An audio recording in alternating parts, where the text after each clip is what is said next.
Bonjour à toutes et tous, bienvenue dans cette web émission organisée par le FPETT, le Fonds professionnel pour l'emploi dans le travail temporaire, émission en direct et en studio. Une deuxième édition après celle de septembre 2025 intitulée Recruter autrement est disponible en replay, disponible d'ailleurs sur le site du FPETT. Je me présente Nicolas Lagrange, je suis rédacteur en chef au sein de l'agence de presse numérique AEF Info qui traite de l'actualité de nombreux domaines quotidiennement et notamment bien sûr de la formation professionnelle. Alors notre thématique aujourd'hui, former autrement avec trois intervenants pour nous éclairer, pour analyser, pour rebondir. Premier intervenant, Philippe Carré, bonjour. Bonjour Nicolas. Alors Philippe, vous êtes professeur émérite des sciences de l'éducation et de la formation à l'Université Paris-Nanterre, auteur de nombreux ouvrages sur la formation. On peut notamment citer Pourquoi et comment les adultes apprennent, de la formation à l'apprenance chez Duno. Et puis vous êtes également l'auteur d'un rapport récent pour les acteurs de la compétence, rapport intitulé L'efficacité pédagogique en formation des adultes. On y reviendra tout à l'heure. Deuxième intervenant, Jean-Pierre Willems, bonjour. Bonjour Nicolas. Vous êtes chargé d'enseignement politique, droit et pratique de formation à l'Université Paris 1 Panthéon-Sorbonne, dans le cadre du Master des RH. Vous êtes consultant et vous êtes auteur de nombreuses analyses, tribunes sur les évolutions relatives à la formation, et il y a de la matière. Et puis troisième interlocuteur, Marc-Olivier Jouan, bonjour. Bonjour Nicolas. Vous êtes directeur du FPETT. Alors quelques mots de rappel peut-être, et pour ceux qui ne le connaissent pas, sur ce qu'est le Fonds professionnel pour l'emploi dans le travail temporaire.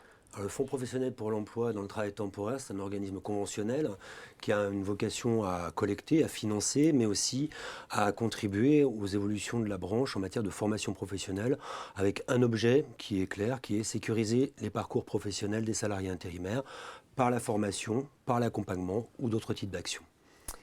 Merci. Alors 5 séquences clés tout au long de ce webinaire. Première séquence, former autrement. D'où vient cette injonction? Se justifie-t-elle? Est-elle une réalité? Deuxième séquence, pour former autrement, faut-il renforcer les actions en amont? Troisième séquence, quels prérequis pour des actions efficaces? Quels exemples de pratiques pédagogiques différentes? Quatrième séquence, former autrement, est-ce possible pour les formations obligatoires? Et enfin, cinquième séquence, comment évaluer la réussite des actions mises en place? On vous proposera des quiz durant cet événement dans l'onglet sondage et vous pourrez poster dans l'onglet chat vos commentaires, vos questions, vos analyses. Je m'efforcerai de les relayer tout au long des échanges. Premier temps fort, former autrement, est-ce une nécessité, est-ce une réalité?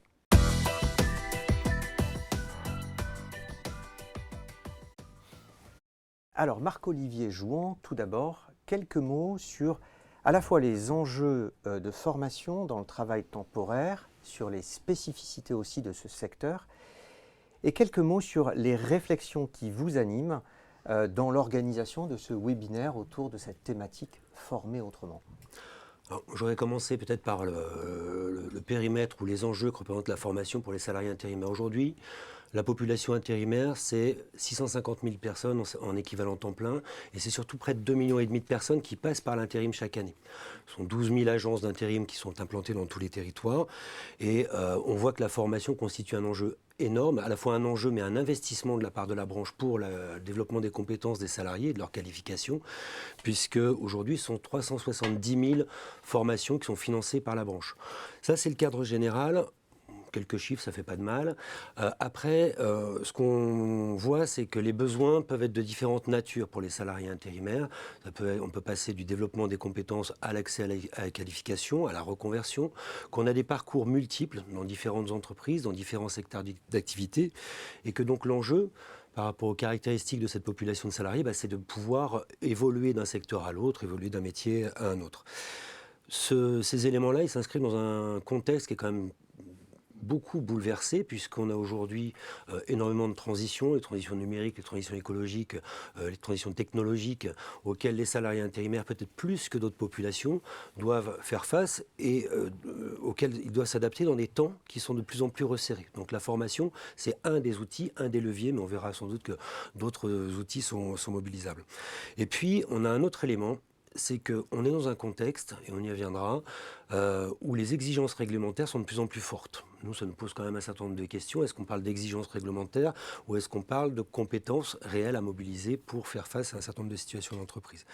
Et puis, dernier point, on a des contraintes économiques qui sont majeures aujourd'hui, avec une réflexion partagée par l'ensemble des acteurs du champ de la formation, c'est celui du financement. Quel levier de financement? Comment on peut continuer à former alors qu'on voit que les moyens diminuent, mais je sais qu'on va y revenir également.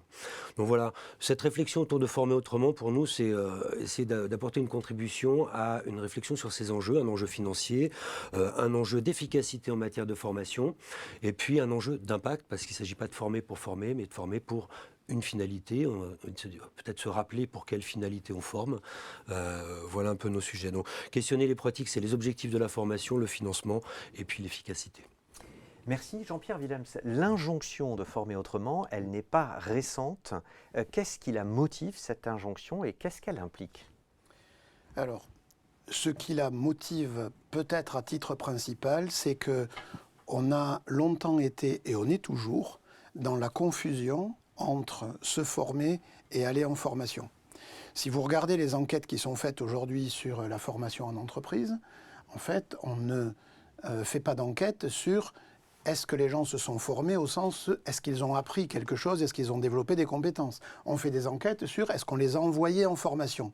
Or, on sait très bien qu'on peut apprendre sans aller en formation et qu'on peut aller en formation sans apprendre. Donc, on n'est pas dans une logique entre les deux. Donc, il faut déjà sortir. Alors, pourquoi on est dans cette confusion entre aller en formation et se former? Je pense qu'il y a deux dimensions un peu historiques. La première, elle est culturelle dans nos modes de pensée un peu dual, c'est de considérer que la formation, c'est un peu sacré et le travail, c'est un peu vil. Donc, la formation a une valeur. L'éducation, la formation a une valeur positive, alors que le travail, ça génère du mal-être, du burn-out, etc. Mais l'éducation anoblit.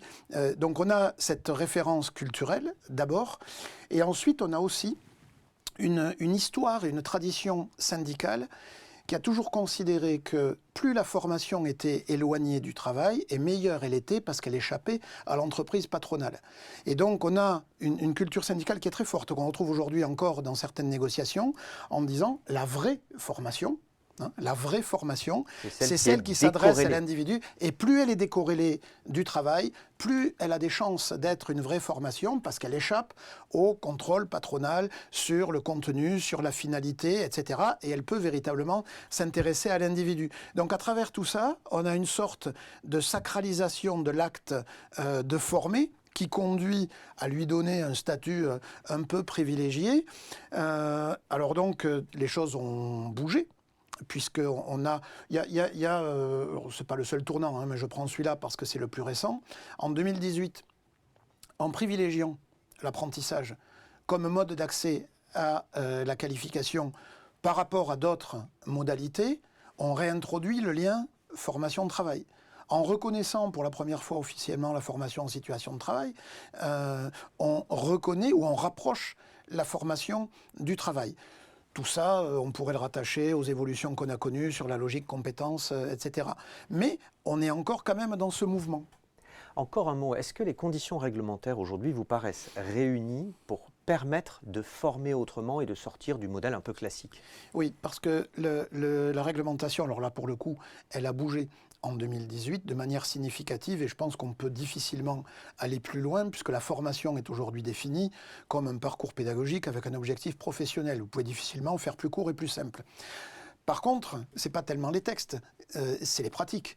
On a des pratiques de la part des financeurs, de la part des régulateurs, etc., qui recréent ou qui réinventent des obstacles au nom de, alors que des bonnes causes, de la lutte contre la fraude, de la régulation, etc., mais qui viennent finalement refermer le champ d'innovation qu'on a voulu ouvrir en simplifiant la réglementation. Donc c'est plus un problème de législation, il n'y a pas à aller retoucher quoi que ce soit, c'est un problème de pratique. Donc risque de retour en arrière. Philippe Carré, finalement, pourquoi, selon vous, chercher à s'affranchir du modèle scolaire? Parce que c'est un peu ça qu'on sous-entend quand on dit former autrement.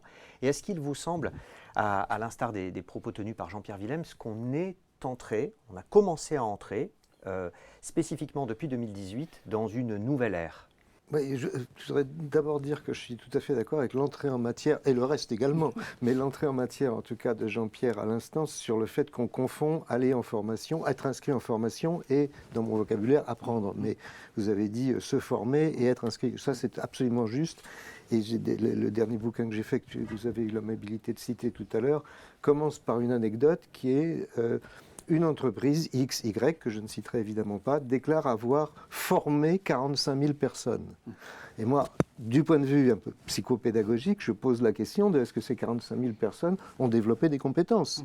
Comment le sait-on? De quelles compétences s'agit-il? Comment peut-on dire que finalement la formation entraîne l'apprentissage au sens du learning, pour pas de confusion. Donc sur ce point d'entrée-là, je trouve que si ça vaut le coup de le répéter, c'est pas parce qu'on va en formation, parce qu'on est inscrit en formation qu'on développe des compétences ou qu'on apprend. Donc ça amène à une forme de réponse à votre question sur le thème général de former autrement. C'est pas évident de former autrement. Et puis pourquoi on formerait complètement différemment de ce qu'on a fait jusqu'ici? Dans quel domaine? Enfin, la formation est très contingente, elle est liée à des paramètres multiples qui font que c'est très difficile de parler de former autrement. En particulier quand on sait que dans les années 70, il y a un bouquin qui est un classique de l'éducation des adultes qui s'appelait « Apprendre autrement », qui faisait allègrement la confusion entre apprendre et former, mais qui néanmoins amenait à la même réflexion. Il faut faire différemment, il faut faire autre chose. C'est une question qu'on pourrait, pour le plaisir de la discussion, mettre en débat. C'est-à-dire, par exemple, est-ce qu'il faut former autrement les pilotes de ligne? A priori, la formation des pilotes de ligne n'est pas le lieu d'une grande contestation, etc., etc. Alors, on peut toujours faire mieux. Mais le fait de former autrement, pour moi, c'est abandonner le terme de formation. C'est-à-dire parler de développement des compétences, parler d'apprentissage au sens du learning, et donc déplacer fondamentalement la focale depuis celui dont je suis, dont nous sommes, qui sont des intervenants, des formateurs, des enseignants, parce que ce n'est pas eux qui font le boulot. Eux, ils sont là pour faciliter le boulot, d'où l'émergence du terme de facilitation dans la littérature américaine en particulier. C'est-à-dire que je pense que la nouvelle ère que vous nous proposez de débattre là, c'est une ère où on aura remplacé le fait de former les gens, c'est-à-dire tout de même, le vocabulaire est lourd, c'est de leur donner la forme. D'ailleurs, la personne qui bénéficie ou est victime de cette action-là, on l'appelle le ou la formée, participe passé, avant même qu'il ou elle rentre en formation. Ça, c'est une des choses que je trouve la plus délicieuse de nos métiers, c'est que les gens sont formés avant même de rentrer en formation. Il y a la liste des formés, il y a la hiérarchie des formés, bref, tout est pour les former. Rien ne dit qu'ils aient été formés. Et est-ce qu'en 2026, est-ce qu'il faut vraiment penser l'ensemble de la thématique de la formation en termes de donner la forme? Est-ce qu'il faut vraiment que l'adulte de 2026, je parle vraiment sur ce registre-là uniquement, avec le cas frontière que représentent les étudiants, mais un adulte, une personne de 40-45 ans qui va en formation, est-ce qu'il faut qu'elle soit formée? Alors il y a des cas où pour des gestes techniques très particuliers, très sensibles, il faut nécessairement, et là, revendiquer un certain behaviorisme, c'est-à-dire une façon comportementaliste de pousser les gens, enfin d'amener les gens, en les poussant si nécessaire, à adopter les gestes précis. Mais tout ça pour dire que former autrement est une façon générale de dire que il faut peut-être envisager l'idée même de formation différemment. Et moi, je pense que le terme de facilitation vient bien au bon moment pour finalement appeler à une vision différente de la relation entre la personne qui apprend et la personne qui est payée pour l'aider. Merci à tous les trois pour cette entrée en matière. Alors on va entrer dans le vif du sujet sur les évolutions des pratiques qui pourraient permettre de former autrement et dans la réalité et pas seulement dans les textes. Deuxième séquence. Faut-il investir beaucoup plus l'amont de la formation? Et justement, on va vous proposer un quiz qui va apparaître. Et la question est la suivante. Est-il souhaitable de consacrer plus de temps aux actions précédant les séquences formatives? 3 réponses possibles, oui, non ou je ne sais pas. Donc voilà, vous pouvez faire votre choix et on va apercevoir rapidement en fait vos résultats. C'est quasi instantané. Normalement, vous avez les résultats qui s'affichent sur votre application. Là, on est à une quarantaine de participants qui ont voté. Donc, on va vous laisser 20-30 secondes pour faire votre choix sur cette question dont la réponse n'est pas forcément évidente. Est-il souhaitable de consacrer plus de temps aux actions précédant les séquences formative. Donc voilà, on a des résultats qui se dessinent autour de, vous êtes quand même près des 2 tiers, un peu plus des 2 tiers à répondre oui, c'est souhaitable. 16% d'entre vous ne savent pas et 13% disent non. Alors on vous adresse un deuxième quiz dans la foulée, il y a un peu le prolongement du premier. Est-il possible, et non pas souhaitable, de consacrer plus de moyens aux actions précédant les séquences formatives? Donc est-il possible de consacrer plus de moyens? Oui, non ou je ne sais pas. Donc on vous propose de répondre à cette deuxième question et ensuite on aura bien sûr un débat avec nos intervenants autour de cette question-là. Donc est-il possible de consacrer plus de moyens aux actions précédant les séquences formatives? Voilà, les votes progressent très rapidement. Vous êtes près d'une centaine déjà à avoir voté. On va encore attendre une quinzaine, vingtaine de secondes. N'hésitez pas, c'est important. Et au-delà de la réponse d'ailleurs à ce quiz, vous pourrez tout au long de la séquence poster vos commentaires et vos analyses sur le fil de discussion dans l'onglet chat. Je les relayerai dans la mesure du possible et du temps disponible, mais je m'efforcerai de relayer le maximum de vos contributions. Donc on regarde les résultats. Est-il possible pour vous? Oui, à une courte majorité, 56%. Non pour 14% et presque un tiers, 30% des participants nous disent qu'ils ne savent pas s'il est possible de consacrer plus de moyens.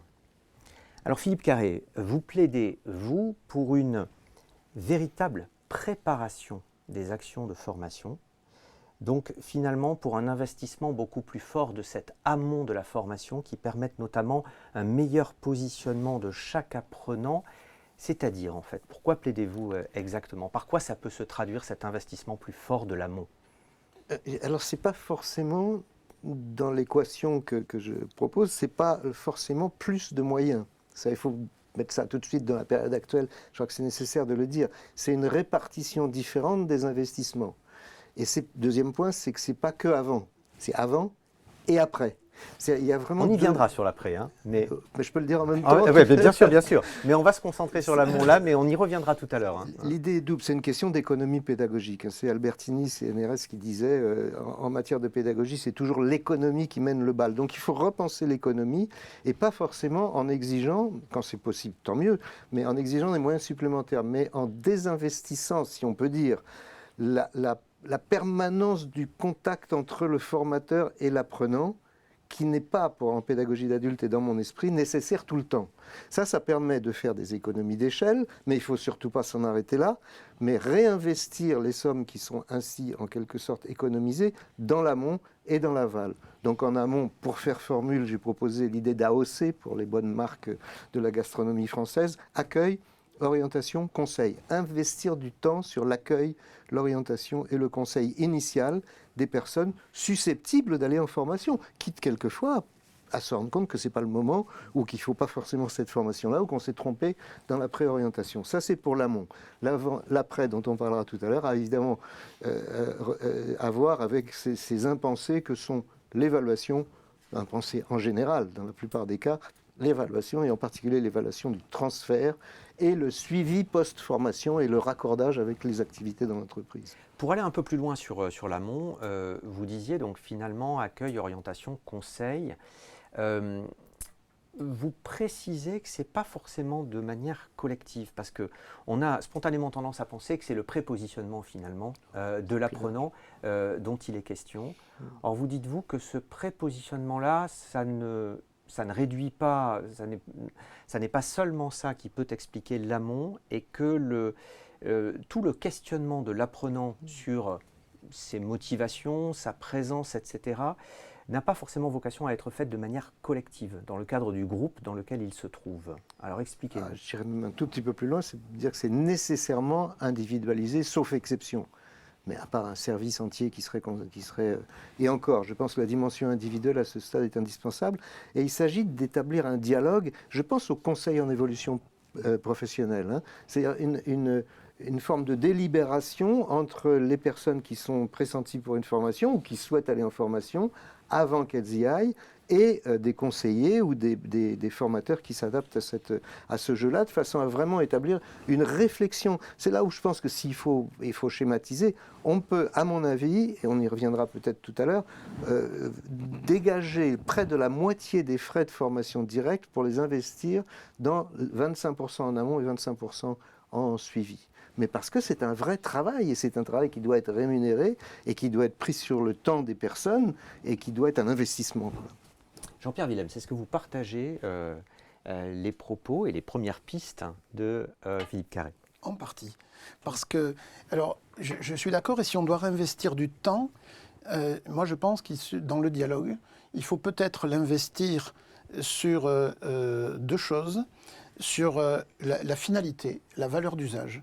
C'est-à-dire s'il y a quelque chose à clarifier sur quelqu'un qui engage une action, quelle qu'elle soit, pour développer ses compétences, peut-être qu'il faut clarifier je ne suis pas très positionnement, je vais vous expliquer pourquoi. Peut-être qu'il faut clarifier la valeur d'usage attendue. Ce qui en fait revient à clarifier la valeur ajoutée de la formation. Parce que c'est là-dessus qu'il peut y avoir, il me semble, le plus de discordance entre ce que quelqu'un va attendre. Formation, c'est un moyen, ce n'est pas une finalité, ce n'est pas une fin en soi. Il y a bien quelques formaphiles. Des gens qui se trouvent bien en formation, etc. Moi, j'ai une épouse qui est comme ça. Soit elle anime des formations, soit elle va en formation. Et elle est dans le bonheur. Il y a des formaphobes aussi. Et il y a des formaphobes. Et donc, clarifier la valeur ajoutée, c'est très important. Il y a peut-être un deuxième point à clarifier en amont, c'est la personnalisation. C'est-à-dire, en quoi dans ce que l'on me propose comme parcours, je vais retrouver la prise en compte de ce que j'estime être mes spécificités. Je pense que dans les attentes que peuvent avoir les individus, qui sont souvent très absents dans les débats, là on parle entre experts, mais dans les attentes que peuvent avoir les individus vis-à-vis d'une formation, la question de quel usage je vais en avoir et comment mes particularités vont être prises en compte, je pense que c'est deux points clés qu'il faut sans doute clarifier. Alors, il me semble que vous rejoignez sur ce point de dire finalement il faut une approche individuelle avec chaque stagiaire de la formation pour déterminer les motivations, l'envie d'apprendre, les usages, c'est là que je vais mettre une réserve parce qu'il ne faut pas, peut-être pas tomber dans l'excès de rationalité et laisser à la formation la part de magie qu'elle peut avoir parfois et de révélation qu'elle peut avoir. C'est-à-dire que, on pourrait demander ça aux formateurs, moi je le vis aussi en tant que formateur, mais je suis loin d'être le seul, vous avez des gens qui viennent en formation contraints et forcés, qui ne savent pas trop pourquoi ils sont là, et qui ne seraient jamais venus si on leur avait demandé leur avis. Et puis, la formation crée aussi la révélation, vous amène sur des terrains sur lesquels vous n'aviez pas imaginé aller, etc. Donc, je pense que, après je vous dirai le plus grand mal des formations obligatoires, hein, mais ce n'est pas contradictoire. On y reviendra tout à l'heure, on en fera un point spécifique, parce que c'est un point important. Mais je dis, parfois, je ne peux pas être que dans un tunnel de rationalisation où les objectifs seraient clarifiés pour tout le monde, où le contenu serait adapté, où on aurait évalué la finalité et où on tracerait une sorte de truc.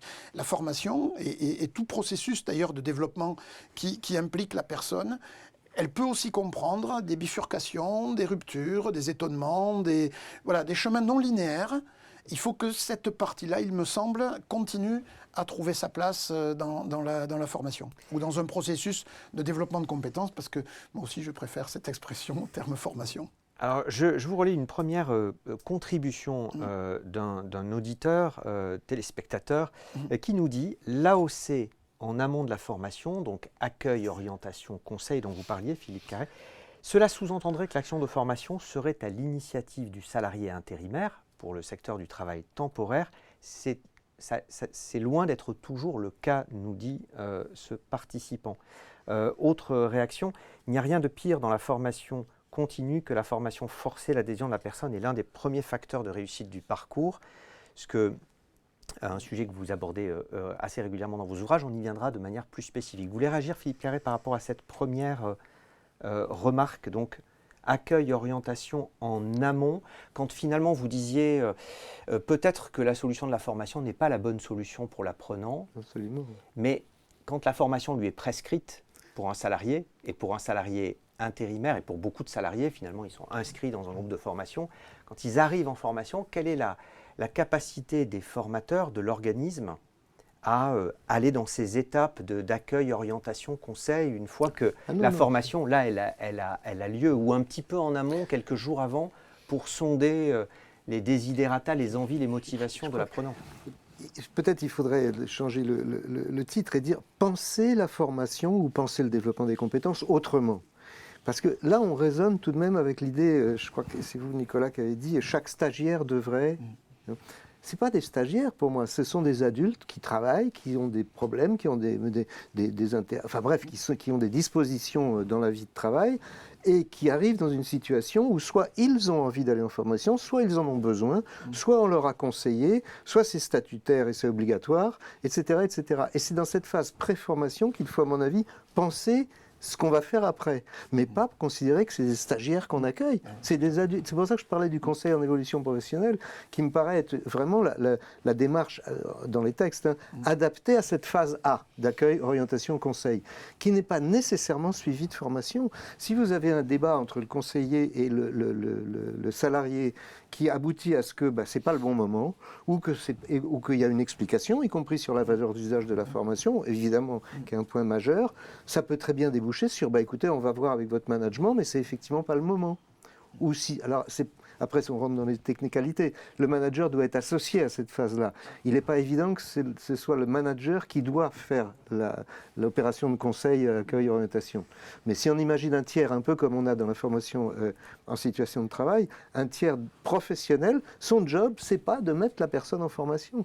Son job, c'est de penser avec la formation sa situation, son travail, son avenir, de façon à en tirer des conclusions.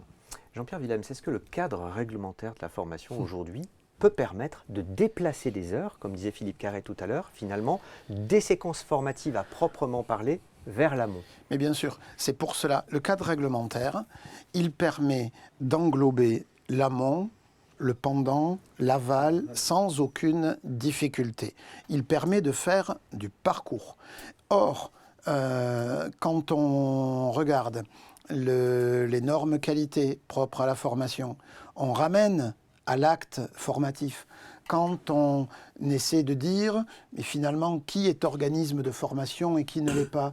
Eh bien, est organisme celui qui produit l'acte de formation, pas celui qui fait l'amont ou l'aval. Moi, je prétends que si je m'occupe de l'amont et de l'aval et que je sous-traite le contenu, celui qui ne fait que l'accompagnement ou la facilitation, c'est pas forcément lui le formateur, c'est celui qui a organisé le parcours d'ensemble. Et donc, le cadre le permet. Mais par contre, sortir de 45 ans ou 50 ans d'habitude, de pratique, d'outils, etc. Et moi, j'ai beaucoup de craintes sur la normalisation de la qualité qui reviendrait à se recentrer sur le produit formation, c'est-à-dire le processus de formation lui-même, en oubliant le reste, ou en le prenant mal en compte, ou en considération, ou en considérant que c'est annexe ou accessoire ou pas fondamental, quoi. Marc-Olivier Jouan, en tant que financeur, est-ce que vous considérez aujourd'hui que cette prise en compte de l'amont, elle existe aujourd'hui, elle est plutôt présente ou elle est encore très rare? Aujourd'hui, je pense qu'elle est assez rare en réalité. Parce qu'aujourd'hui, pourquoi? Parce qu'aussi il y a une question financière. Et le financement de la formation, je partage ce qui vient d'être dit, souvent il est associé au temps de la formation, mais pas forcément ni à l'amont ni à l'aval. Et nous, ce qu'on souhaiterait, c'est peut-être justement renforcer la dimension où on raisonne moins temps de formation que parcours de formation, ou parcours de développement des compétences.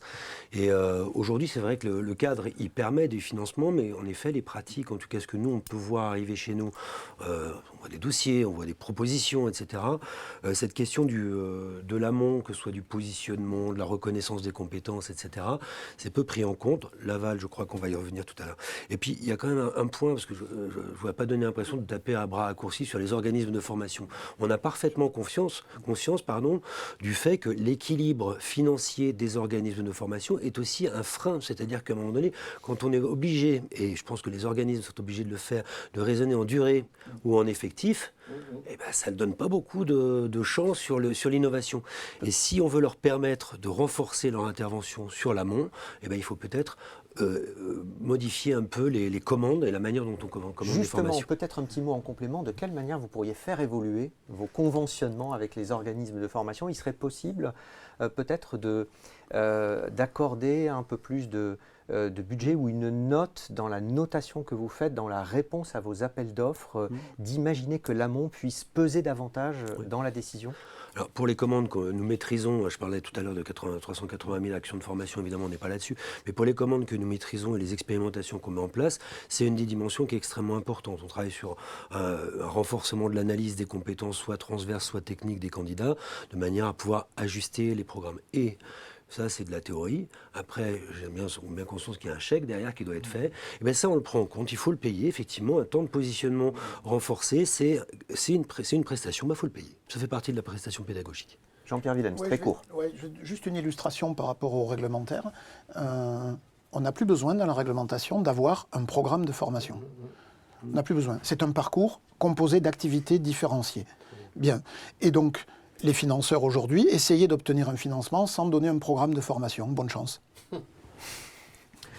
Merci. Alors, beaucoup de contributions sur le fil autour notamment des formations obligatoires. Et je redis que on consacrera une séquence, c'est notre 4e séquence dédiée à cette question particulièrement importante d'ailleurs dans le secteur du travail temporaire, des formations obligatoires. Et donc, on y reviendra.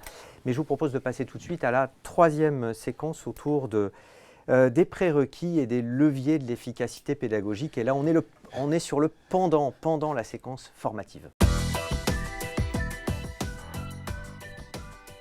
Philippe Carré, vous avez rédigé en décembre 2024 un rapport sur l'efficacité pédagogique en formation pour adultes. C'était son titre, à l'initiative des acteurs de la compétence. Alors, vous avez recensé un certain nombre de facteurs qui concourent à l'efficacité pédagogique. Il y en a beaucoup, on ne va pas tous les citer, mais quels sont les principaux? Les principaux, il y en a 3, et c'est là encore une façon d'essayer de penser la formation différemment. Il y a dans les facteurs d'efficacité pédagogique, il y a les facteurs purement pédagogiques, c'est-à-dire maîtrisés par l'organisme de formation, par les formateurs. Il y a les facteurs qui pour moi sont les principaux, c'est les facteurs cognitifs et motivationnels liés à la posture de l'apprenant soi-même, et il y a les facteurs socio-organisationnels, c'est-à-dire la façon dont à un niveau macro-politique finalement on gère les formations. Et l'efficacité pédagogique à la lumière, donc j'ai fait 17 entretiens d'experts chercheurs sur la question de l'efficacité et l'analyse d'une vingtaine de 25 méta-analyses. Donc les méta-analyses, ce sont des analyses d'analyse, c'est-à-dire on prend toutes les études qui sont faites sur un thème, par exemple le jeu pédagogique, on regarde toutes ces études et on en tire une méta-analyse. Et moi j'ai travaillé au niveau des méta-analyses, sinon il y a beaucoup trop de littérature, pour en tirer donc ces conclusions. 3 facteurs, 3 groupes de variables ou 3 types de facteurs.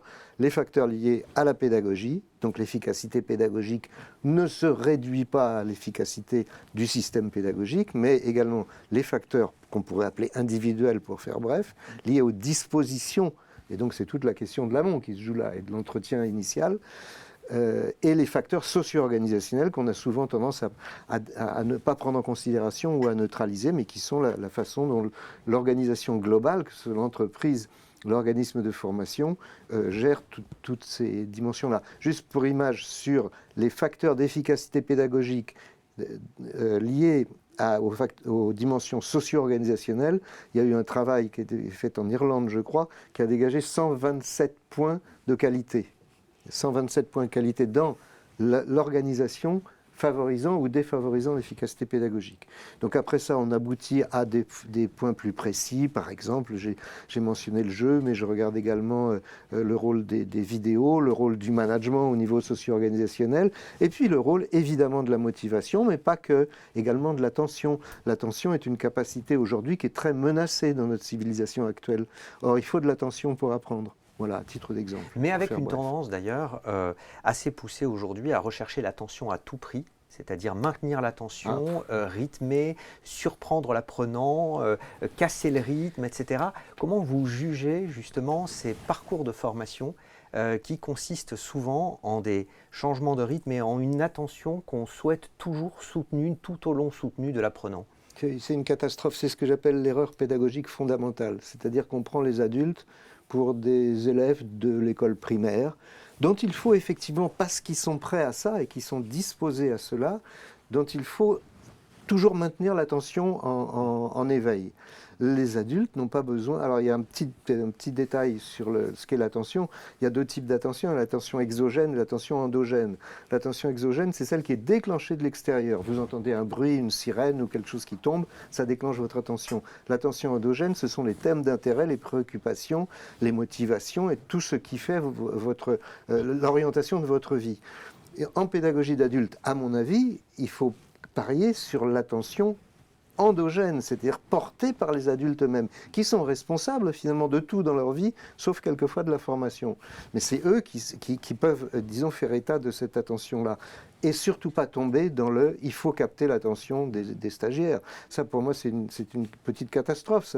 Ça transforme le formateur, la formatrice en danseur de ballet qui doit faire un numéro de claquettes interminable pour toujours maintenir les pupilles allumées, quoi. C'est catastrophique comme formule. C'est-à-dire c'est une boucle non vertueuse dans laquelle finalement on renforce ce que l'on voudrait combattre, c'est-à-dire la difficulté d'avoir de l'attention, et donc il faut sans arrêt des Mickey qui apparaissent pour que l'attention soit préservée, donc ce qui n'a pas beaucoup d'intérêt. Surtout qu'on est sur des formats pour des questions d'organisation, pas pour des raisons pédagogiques, on est souvent sur des formats de 1 journée, 2 journées, 3 journées, quand on déplace les gens, etc. Donc on ne raisonne pas le format d'organisation très souvent par rapport à la pédagogie, mais par rapport aux contraintes d'organisation, de mobilisation du temps. Et donc, si vous ne laissez pas aux gens des respirations, la possibilité de ne pas être intéressé par quelque chose, de bâiller aux corneilles ou même d'avoir une réflexion inattendue, vous faites du spectacle, vous ne faites plus de la formation. C'est autre chose. Vous insistez régulièrement, Jean-Pierre Willems, sur les injonctions contradictoires du formateur qui est pris entre les objectifs assignés par l'entreprise, souvent l'entreprise, et par les objectifs de l'apprenant lui-même, bien sûr. Ah oui, il pourrait même avoir une espèce de trilogie, c'est-à-dire qu'il a les objectifs de l'entreprise quand elle est commanditaire, donc le client, du financeur parfois, quand le financeur a ses propres exigences, et de l'individu qu'il a en face de lui. Bon.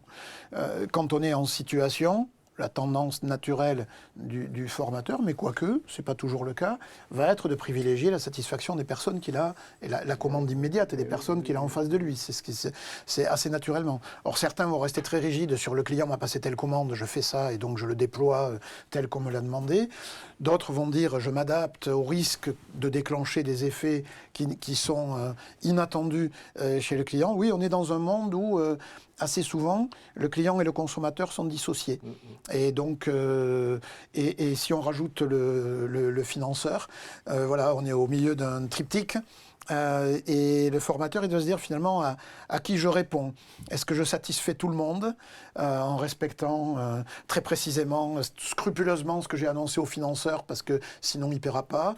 Je vise l'objectif de l'entreprise ou je m'adapte aux personnes qui sont en face de moi. Et est-ce qu'on peut considérer que très souvent le formateur il vise à satisfaire le client, c'est-à-dire l'apprenant, parce que d'ailleurs... Non, c'est le consommateur, c'est pas le client l'apprenant. Mais parce que finalement, les résultats, le questionnaire de satisfaction aujourd'hui tient lieu d'évaluation de l'efficacité souvent d'une formation. Donc est-ce que ça ne renforce pas l'inclination du formateur à satisfaire l'apprenant? Deux choses là-dessus. Peut-être qu'il faudrait distinguer, enfin en tout cas moi je distingue deux catégories de formation. Et tout à l'heure quand on disait ça ne suffit pas d'aller en formation pour se former, je pense qu'il y a même pire, une formation peut me déqualifier.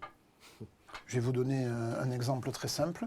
Une entreprise qui a formé 12 000 personnes, on n'est pas aux 35 000 mais c'est pas loin, 12 000 personnes sur des activités de comptoir, d'accord, donc d'accueil de clients et de vente au comptoir. Les gens qui sont sortis de formation ont considéré qu'ils avaient été déqualifiés. Pourquoi? Parce qu'on les a formés à partir de scripts à respecter. Donc ça veut dire, j'ai un script pour catégoriser le client, en fonction de la case dans laquelle je le mets, j'ai les argumentaires que je dois utiliser, et je suis évalué sur ma capacité à faire ce travail-là. Et donc, les personnes qui ont suivi cette formation sortent en disant, moi, mes 10 ans d'expérience viennent d'être réduits à néant parce que celui qui est rentré hier et qui a suivi les 2 jours de formation, il va avoir exactement le même comportement que moi, alors que moi, je sais m'adapter au client, je sais repérer s'il est pressé, pas pressé, ce qu'il est, etc.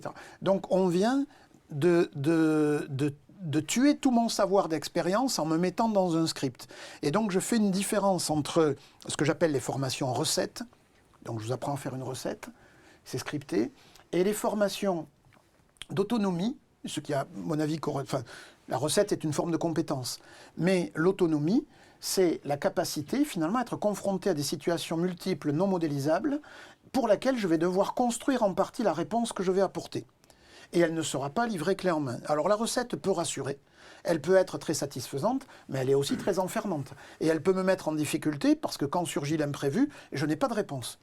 Alors que la compétence d'autonomie, elle est un petit peu plus complexe dans son acquisition, mais elle m'assure, a priori, un meilleur confort ensuite, et puis un niveau de responsabilité plus important, etc. etc. Et donc peut-être qu'il faudrait distinguer, parce que les questions et d'évaluation et de... Quand on travaille sur la compétence d'autonomie, par exemple, on sait bien qu'on va apporter à la fois de la compétence technique, mais aussi de la transformation, j'allais dire à plus long terme, qui porte sur la personne elle-même. Et dans les formations, on a souvent cette dimension-là, avec des effets alors qui sont difficiles à appréhender, parce qu'il nous faudrait nous donner le temps de recul pour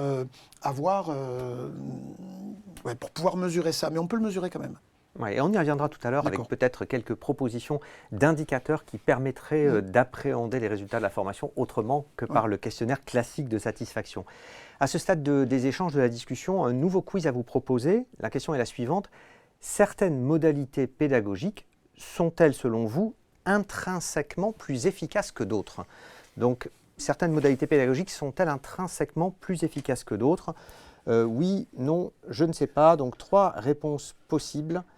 Et voilà, vous pouvez faire votre choix. On va vous laisser une vingtaine, trentaine de secondes. Et puis ensuite, on réagira en plateau, on analysera vos réponses autour de cette question-là. Et on passera peut-être en revue certaines des modalités pédagogiques en question. Je pense au jeu, parce qu'il y a une gamification de l'action de formation qui quand même s'est beaucoup développée ces dernières années. Et on peut se poser la question. Donc, on va voir apparaître les résultats. Donc vous êtes 80%, 79% exactement à considérer que oui, certaines modalités pédagogiques sont plus efficaces que d'autres. 16% ne savent pas et 5% disent non. Philippe Carré. Vous me mettez dans les noms. Philippe Carré, votre réaction, 79%, vous êtes dans les 5% de non. Non, si j'avais répondu au quiz, j'aurais eu tendance à répondre non. Parce que la formation, l'apprentissage, plutôt d'ailleurs, je me prends à mon propre jeu, mais l'apprentissage, l'acte d'apprendre, est tellement, comment dirais-je, contingent à des facteurs très nombreux qu'on ne peut pas isoler une pratique pédagogique, un exercice qui soit supérieur intrinsèquement aux autres. La seule tentative sérieuse qui a été faite de mesurer les unes par rapport aux autres les pratiques pédagogiques au sens des exercices, finalement, c'est une Américaine qui s'appelle Michelle Kay et qui a comparé, avec, comme souvent chez les psychologues, une population de milliers d'étudiants, mais d'étudiants d'une même année et vraisemblablement dans le même cadre d'un même cours, donc très homogène, et qui a fait la chose suivante, elle les a fait passer par un système très transmissif d'exposé d'un prof, un système d'exposé de prof plus prise de notes, un système exposé de notes plus prise de notes et je pense poser des questions, et un autre où il y a discussion de groupe. Et on s'est évidemment rendu compte que dans ce contexte-là, pour cette situation-là, contingente à toutes ces dimensions qui sont très proches les unes des autres, avec très peu de variété, bien évidemment, la pratique pédagogique la plus efficace, c'était indiscutablement la pratique de travail en groupe, où on fait tout ce qui est prévu avant. Et là où c'est un petit peu gênant, parce que c'est malheureusement très à la mode, c'est que l'exposé initial en tant que tel est considérée comme la plus mauvaise pratique. C'est pas possible de dire ça. Vous avez au Collège de France, alors ce sont souvent des gens d'un âge relativement avancé comme le mien qui y vont, mais néanmoins, vous avez salle pleine tous les jeudis pour les grandes conférences dans tous les domaines scientifiques, et qu'est-ce qu'on fait? On va pendant 2 heures écouter. Donc dénigrer le cours magistral, par exemple, parce que ce serait une mauvaise pratique pédagogique, me semble être une erreur fondamentale. Donc il n'y a pas de pratique, de modalité pédagogique meilleure qu'une autre en soi, mais donc à quelles conditions une pratique pédagogique peut-elle être plus pertinente? Et je prenais l'exemple de la gamification tout à l'heure. Votre regard sur la gamification, est-ce que c'est un booster? Est-ce que c'est un levier? Ou est-ce qu'il peut y avoir des contre-effets? Ça peut être contre-productif. Les deux, mon général, selon la formule consacrée. Il y a eu beaucoup de travaux que je mentionnais dans l'étude et le livre sur l'efficacité pédagogique. Sur le jeu, les résultats sont vraiment tout à fait discutables. C'est-à-dire que le jeu, l'intérêt du jeu, évidemment, c'est qu'il stimule la motivation. Mais il stimule un type de motivation qu'on appelle intrinsèque à l'activité, c'est-à-dire c'est le fait de prendre part au jeu qui est motivant et qui fait qu'on va trouver effectivement du point de vue de la satisfaction des participants de grands taux d'enthousiasme et des évaluations très positives, parce que c'est sympa de faire un jeu. On rigole, on est avec les copains, on n'est pas à l'école, on n'est pas au boulot, on fait un jeu. On apprend en soi-disant en s'amusant. Et c'est là que ça dérape, parce qu'il n'est pas du tout évident qu'un jeu permette d'apprendre. Et il y a dans le système, comment dirais-je, cognitif, qui se met en place lors d'un jeu, il y a deux choses très très différentes. C'est l'intérêt pour le jeu d'une part et l'intérêt pour l'objectif et le contenu d'autre part. D'ailleurs, avec un risque de fracture entre les deux. Un de nos participants à ce webinaire vous rejoint en disant, je vous cite son commentaire, « J'observe qu'une pratique pédagogique comme la ludopédagogie est inutile quand la relation avec la vie professionnelle est laissée de côté, et ce, même pour les jeux de groupe en intra ». Autre intervention, vous vouliez réagir, pardon? Non, juste dire que ça peut avoir deux fonctions. Le jeu peut avoir une fonction de délassement, de respiration, de distraction, qui est tout à fait légitime à partir du moment où elle n'envahit pas l'ensemble de l'action de formation. Mais sinon, effectivement, attention à l'objectif. C'est quoi l'objectif du jeu? Autre commentaire de cette participante qui nous dit « Il me semble que le dispositif de l'AFEST peut être un puissant levier de formation, peut-être moins connu ou moins mobilisé quand il est connu. Cela paraît être un outil facilitateur pour soutenir une dynamique d'apprentissage en mettant toutes les parties prenantes autour du projet de l'amont à l'aval. » Vous partagez?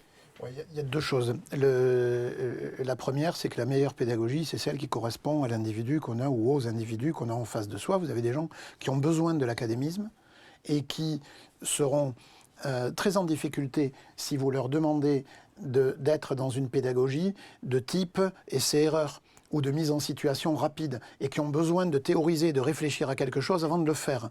Bon. Et donc la question de la pédagogie, elle est inhérente aux manières que chacun a, et qui peuvent être très différentes, d'apprendre, et de quelle manière on constitue ces apprentissages. Et la deuxième chose par rapport à la FEST, c'est que la FEST a... alors si...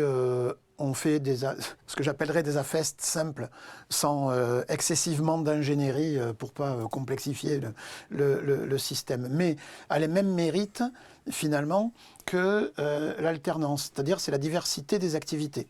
Parce que, à la fois, je vais être mis en situation, en même temps, ça n'exclut pas, et il ne faut pas l'exclure, qu'on puisse avoir des temps d'observation ou d'explication, et ensuite, j'ai un travail réflexif. Et donc, c'est cette diversité qui favorise l'intégration ou l'acquisition de compétences, en ce que c'est diversifié et articulé au travail. Juste une dernière chose, c'est l'ex-agence de lutte contre l'illettrisme qui constatait qu'avec beaucoup de publics en situation d'illettrisme, quand on faisait de l'enseignement général, on progressait plus lentement que quand on faisait de l'alphabétisation articulée à des activités... à des gestes métiers, par exemple. Oui, à des activités liées à des métiers, effectivement. Oui, c'est ça. Marc-Olivier Jouan, le FPETT a lancé des expérimentations pour former autrement avec d'autres pratiques pédagogiques. Alors, quelques mots sur ces expérimentations, et est-ce que vous avez commencé à en tirer certains enseignements? Mais énormément.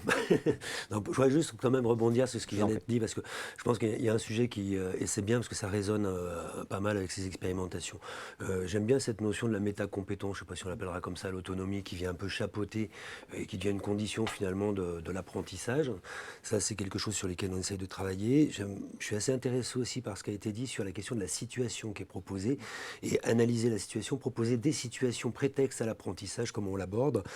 Voilà. Et puis sur le jeu aussi, alors on n'a pas tout à fait une approche similaire, mais voilà. Bon, pour répondre à vos questions, nous ce qu'on essaye de faire de manière assez modeste, c'est comme on n'a pas de théorie et on essaye de voir un peu ce que font les entreprises, ce que proposent les organismes de formation. On travaille de manière très empirique en réalité. Très empirique, mais avec des intuitions qui sont fortes et qui sont issues des retours d'expérience. C'est notamment sur le volet, sur les modalités pédagogiques. On essaie de diversifier les choses. Pour rebondir sur ce qu'on disait tout à l'heure, il y a le temps de la formation, enfin il y a la formation, on va dire classique, de transmission, un formateur, une formatrice, un groupe. Et puis on croit beaucoup à tout ce qui est coaching, accompagnement, etc., comme des pratiques qui viennent développer justement, grâce à l'autonomie des salariés en formation, développer des compétences. Donc on essaye de faire des choses. Là, on a des séquences de 5 jours où on accompagne les gens à reprendre confiance, communiquer, etc. On a aussi une conviction, pour le coup, c'est plus une intuition, c'est une conviction, c'est que le support d'apprentissage que peut être une expérience vécue et partagée dans un collectif, il est fondamental. Aujourd'hui, on arrive à peu près 80 opérations mises en place de cette manière-là. J'en avais parlé lors du dernier webinaire, mais je n'arrêterai jamais d'en parler de ça.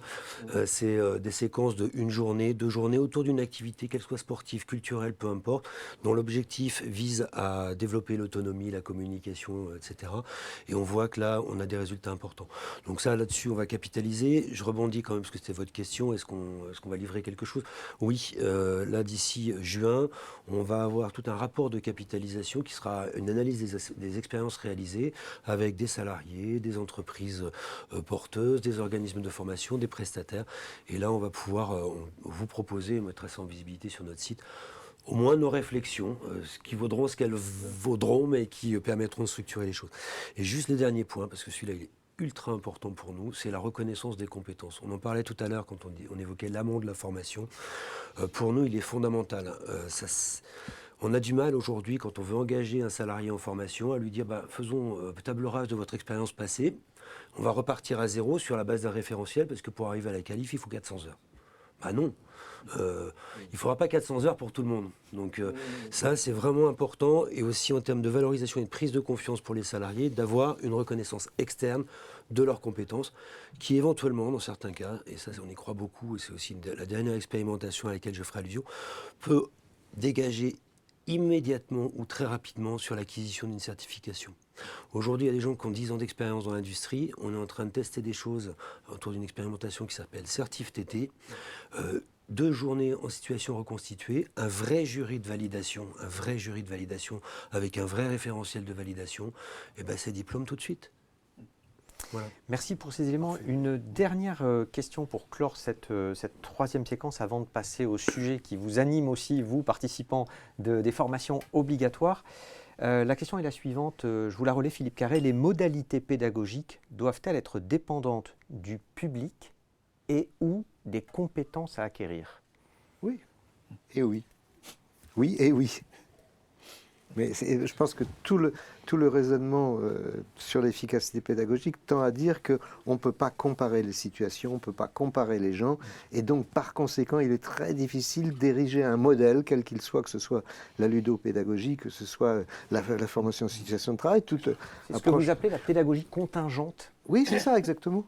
C'est exactement ça. La pédagogie est contingente. Et donc, par conséquent, on ne peut pas rester dans une approche très 20e siècle qui consisterait à dire apprendre, c'est aller en formation, être inscrit en formation, y aller, et donc on apprend, comme à l'école, ou non plus, on ne peut pas être dans l'optique de dire qu'il y a une méthode qui est supérieure aux autres. C'est assez épuisant, peut-être à partir là encore d'un certain âge, mais de voir que cette quête de la bonne méthode, on n'a pas beaucoup parlé des technologies, mais dans le domaine des technologies, c'est assez effarant de voir que depuis 35 ans, on a des révolutions pédagogiques qui vont nous apporter la meilleure méthode, sous-entendu technologique, pour que les gens apprennent, avec une succession de modes et de révolutions qui n'en sont pas.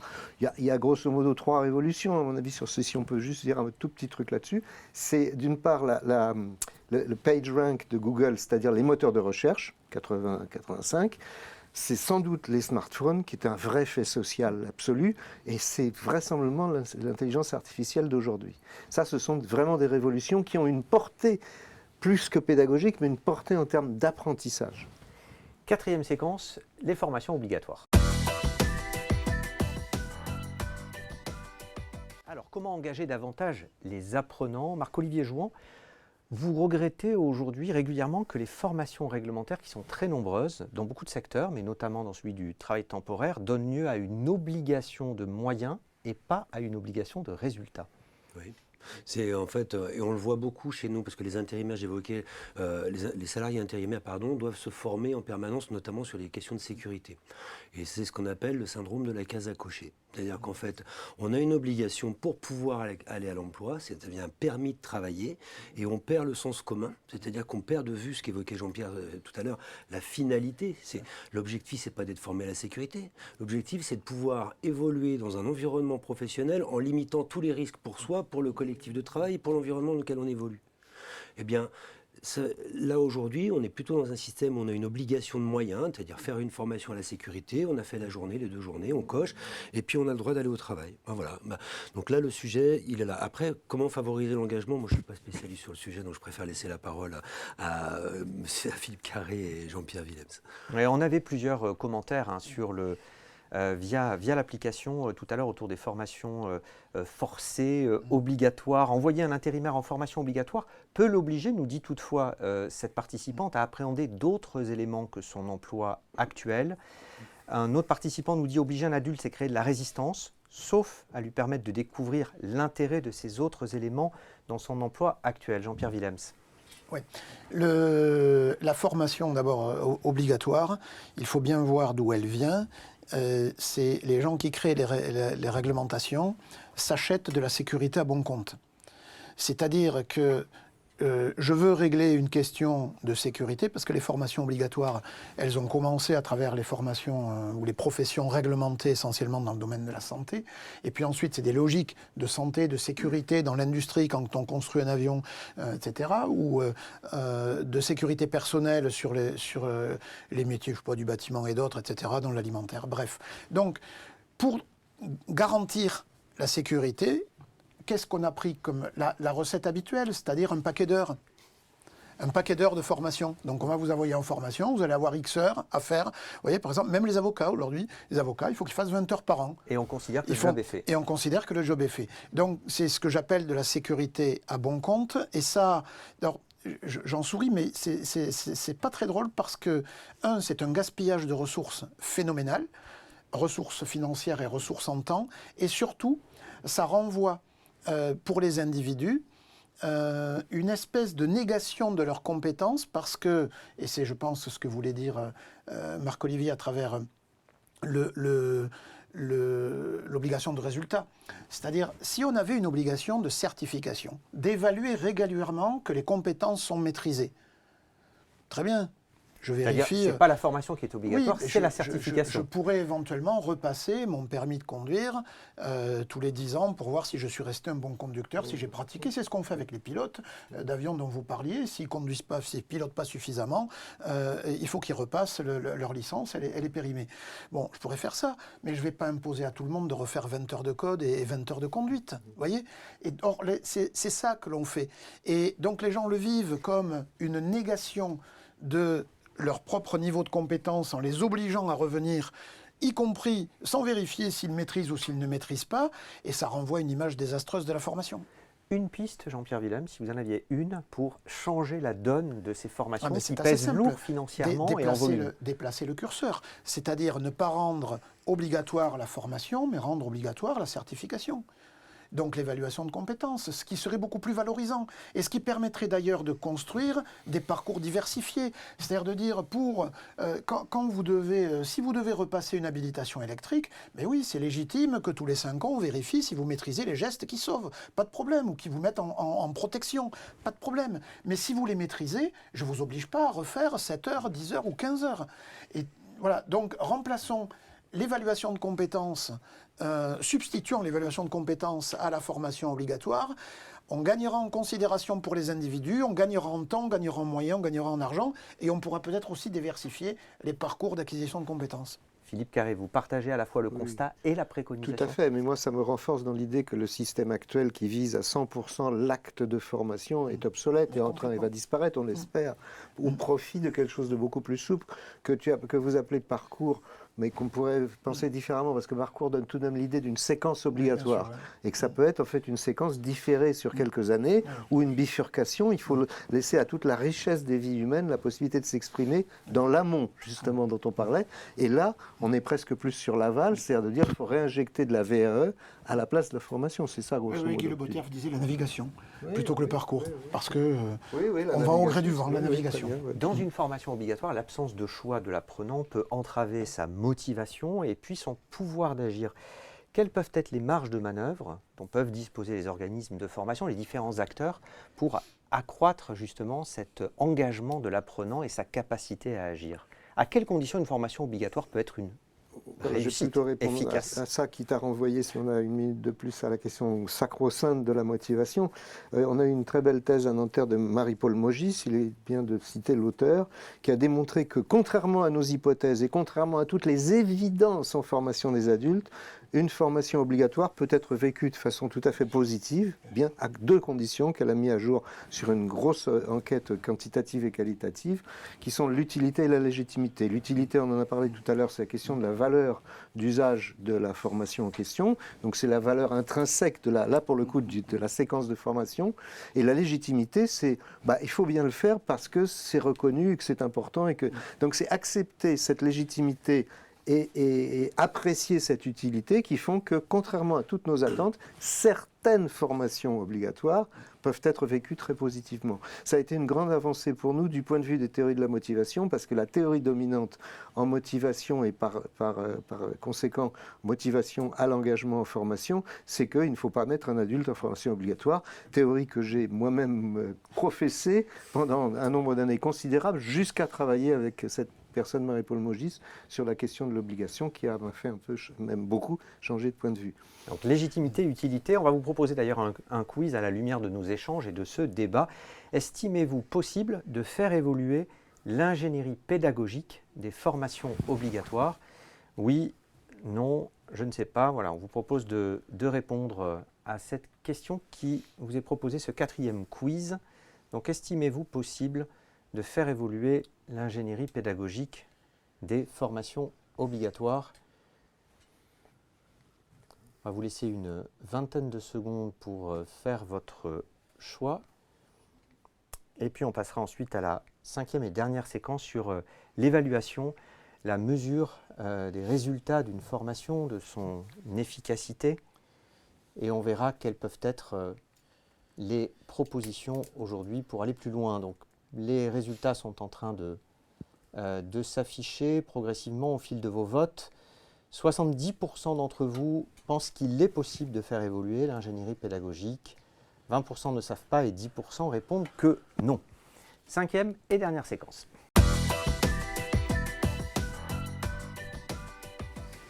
Comment mesurer les résultats des apprentissages? Et on va commencer par un 5e et dernier quiz. Pour vous sonder, pour planter un peu le décor de votre ressenti, la détermination d'indicateurs de réussite d'une formation doit-elle être systématique, hors questionnaire de satisfaction bien sûr? Oui, non ou je ne sais pas. Voilà, 3 réponses, toujours les mêmes réponses possibles. Je vous relis la question. La détermination d'indicateurs de réussite d'une formation, est-ce que cette détermination doit être systématique? Et bien sûr, on met de côté le traditionnel, classique, indéboulonnable questionnaire de satisfaction. Et ensuite, on aura l'occasion en plateau de faire un petit tour de table On avait déjà commencé à évoquer le sujet tout à l'heure autour des, finalement, à quoi est-ce qu'on reconnaît la réussite d'une formation, quels peuvent être les indicateurs qui peuvent permettre d'appréhender. Je vais d'abord juste énoncer les résultats de votre choix. Alors vous êtes en train encore de participer à ce quiz. Voilà, les votes se poursuivent. Vous êtes à peu près les 3/4 à estimer que oui, il faut déterminer des indicateurs de réussite. 20% pensent que non et à peu près 10% ne savent pas. Alors Jean-Pierre Willems, votre réponse à cette question. Oui, il ne faut pas s'enfermer dans les indicateurs, mais si je ne sais pas répondre à la question à quoi on verra que la formation a réussi, j'ai quand même un souci. Après, il ne faut pas être prisonnier de l'indicateur, c'est-à-dire c'est pas le Gosplan, je ne travaille pas pour nourrir l'indicateur. Je vais distinguer trois niveaux. Tout à l'heure, je parlais des formations recettes. Les indicateurs vont être des indicateurs de conformité chaque fois qu'on fait de la recette. J'apprends à quelqu'un à faire un calcul de TVA ou une feuille de paye et je regarde ensuite si l'activité est maîtrisée, si elle est juste, etc. Quand je suis sur une compétence d'autonomie, on a des indicateurs qui peuvent tourner autour de ce que moi je vais appeler, et c'est volontiers que je dis ça, le confort de travail. C'est-à-dire que j'ai donné à la personne des outils qui vont lui permettre de faire face aux situations dans un meilleur confort, parce qu'elle va avoir les outils pour les traiter, même si elle n'a pas la recette. Elle pourra construire les solutions, elle sera en capacité de construire les solutions. Et il y a une troisième dimension, alors qui va réclamer plus de temps pour être apprécié, mais on a des travaux qui nous permettent d'apprécier ça. C'est l'effet de moyen long terme sur la personne elle-même, sur sa trajectoire et sur son évolution. On parlait de transformation tout à l'heure, c'est un peu de ça. Oui, absolument. Oui.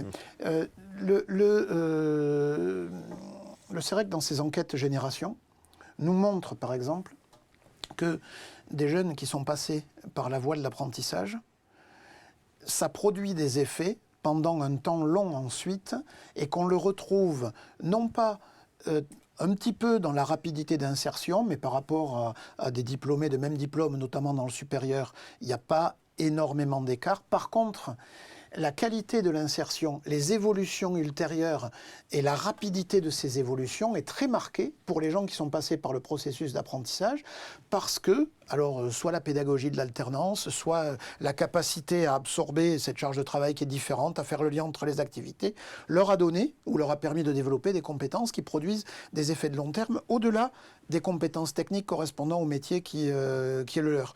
Donc on peut mesurer ça sur plusieurs niveaux. Et une dernière chose, moi j'utilise jamais le terme de transfert de la formation, parce que ça renvoie trop justement à la recette.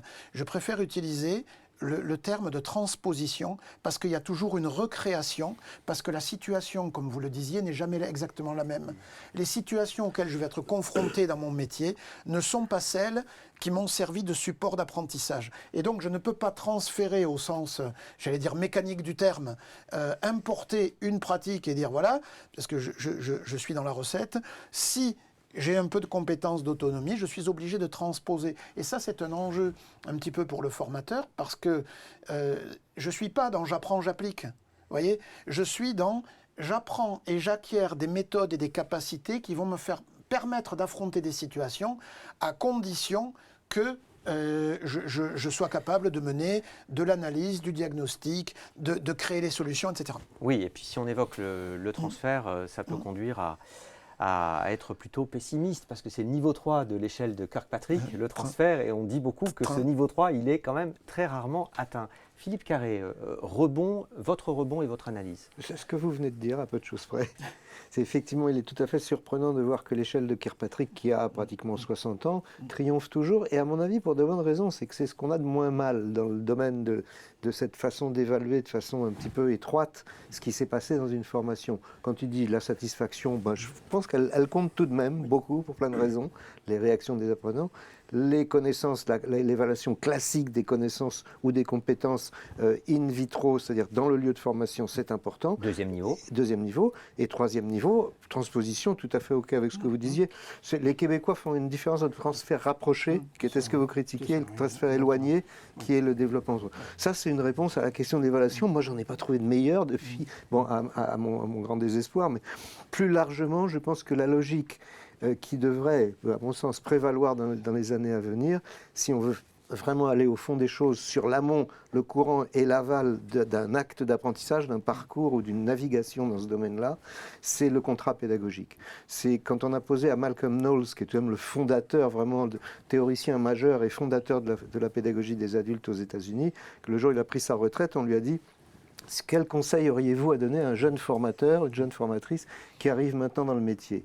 Et il a, paraît-il, réfléchi quelques secondes et il a dit: c'est le contrat pédagogique.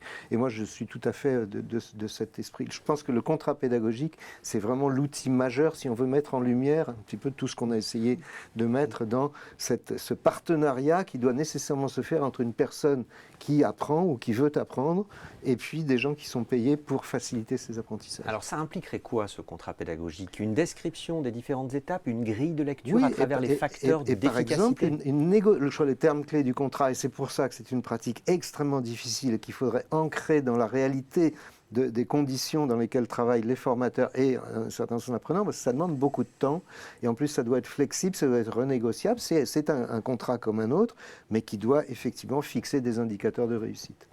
Négocier. Pardon, juste pour ajouter et refaire la boucle, c'est vraiment typiquement l'outil de l'amont.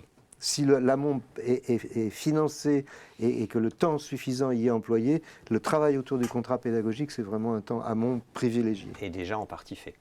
Et qu'on ne peut pas faire dans le vif de l'action, parce qu'on n'a pas le temps de faire ça avec 15 ou 20 personnes différentes, vu que c'est nécessairement individualisé. Toutes mes excuses.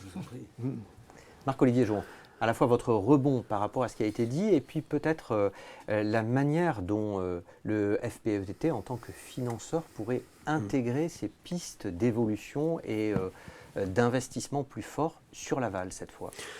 Bon, je suis désolé, j'aurais aimé vous porter la contradiction, mais en fait, je suis d'accord. Sur le sujet de la mesure des résultats, je pense qu'il y a quand même un point pour nous qui est important, c'est la durabilité des acquis en formation et donc des compétences. Pour qu'on ait des compétences durables, si telle est la finalité d'une action de formation, nous, on est convaincus qu'il faut pouvoir accompagner cette fameuse transposition dont parlait Jean-Pierre Willems, on va pas dire transfert, on va dire transposition. Et très concrètement, ça peut se faire sans doute par un accompagnement à 1 mois, 2 mois, 3 mois. Au lieu d'avoir une obligation légale qui dit faites un suivi de vos salariés formés dans le mois qui suit, bon, eh bien, accompagnez-les. C'est-à-dire que mesurer les résultats, c'est pas juste dire avez-vous atteint l'objectif, c'est aussi où vous en êtes dans la situation que vous vivez aujourd'hui, que vous expérimentez dans le monde professionnel, et donner un feedback. Et finalement, ça consiste à réactiver ce qui a été vu, appris, acquis en formation. Et ce temps-là, c'est un temps de mesure du résultat, mais un temps pédagogique en soi. On a évoqué tout à l'heure en amont, mais c'est aussi un temps pédagogique en aval. Et aujourd'hui, c'est vrai que nous, ce qu'on constate, alors on n'a pas une vision complète, mais souvent l'évaluation, c'est la fin le dernier jour de formation. Après, et c'est à chaud. Et c'est à chaud.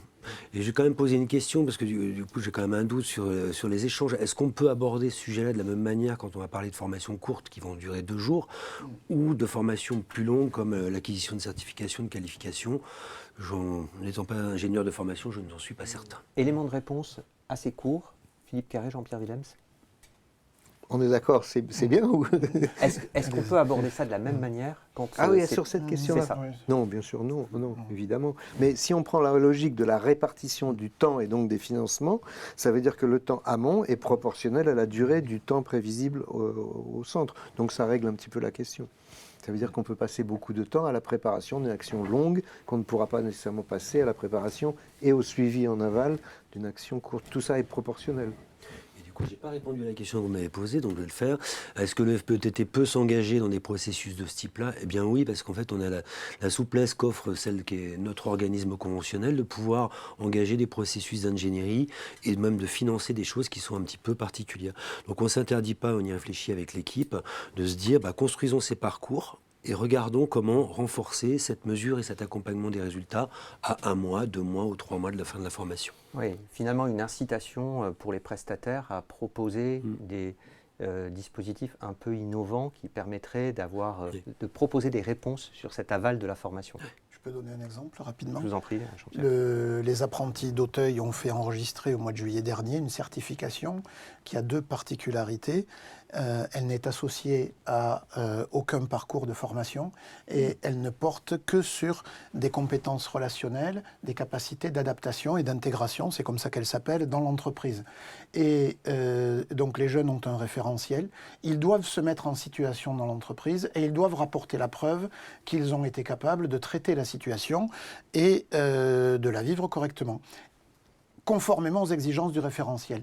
Et donc c'est un système de portefeuille de preuves, c'est eux qui se mettent en situation et on valide les compétences obtenues. Il n'y a jamais de formation, il y a des tuteurs qui les accompagnent en entreprise et en centre quand ils en ont besoin, qui les guident, mais on n'a pas de parcours et de programme de formation proprement dit, et on arrive à la certification avec un effet sur l'insertion durable qui est supérieur à des jeunes qui ne sont pas passés par ce parcours-là. Voilà. Un dispositif contractuel, très vraisemblablement. Oui. Il y a une forme de contrat mais bien sûr. qui soude l'ensemble.